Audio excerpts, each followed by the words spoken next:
Who was Adam? Adam is the central figure in the creation account in the book of Genesis. In the Bible, his name in Hebrew means man or humanity, and is also related to the word Adamaris, which means earth or soil, highlighting the earthly origin of the first man. According to Genesis, God created Adam on the sixth day of creation. God formed Adam from the dust of the ground and breathed the breath of life into his nostrils, making him a living being.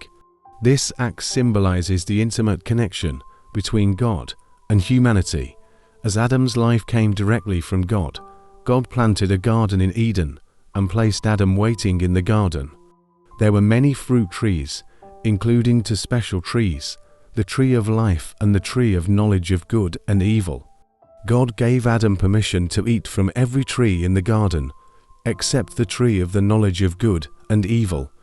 He warned that the day Adam began this fruit, he would certainly die. God realized that it was not good for Adam to be alone, so he decided to create a companion for him. God made Adam fall into a deep sleep. He took one of his ribs, and with it he created Eve, the first woman.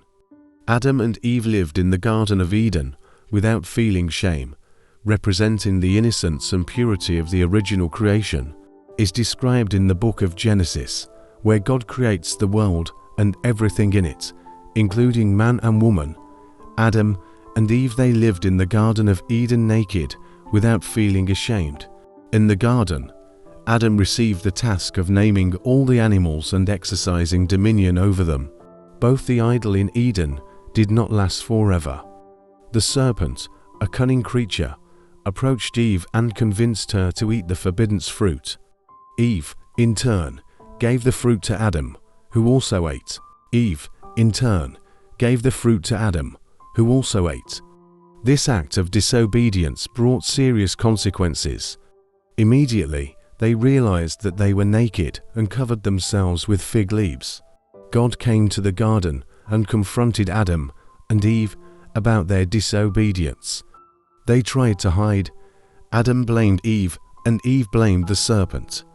God then pronounced judgment on each. The serpent was cursed to crawl on its belly. Eve would receive intense pain in childbirth, that she would be subject to her husband and would have to fight against the land to obtain her livelihood, facing hard work and eventual return to the dust of the earth. The final consequence of his disobedience was expulsion from the Garden of Eden. God placed cherubim and a flaming sword to guard the path to the tree of life, preventing them from having access to it and living forever in the state of sin. Adam and Eve had many sons and daughters, among them Abel, Cain, and 7. Cain, in an act of jealousy, killed his brother Abel, marking the first homicide.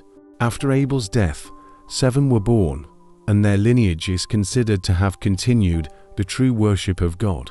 Adam lived 930 years, and is considered the ancestor of all humanity. His story not only introduces the beginning of human existence, but also the concept of original sin that affects all humanity. Adam's narrative highlights the relationship between God and man, disobedience, and its consequence.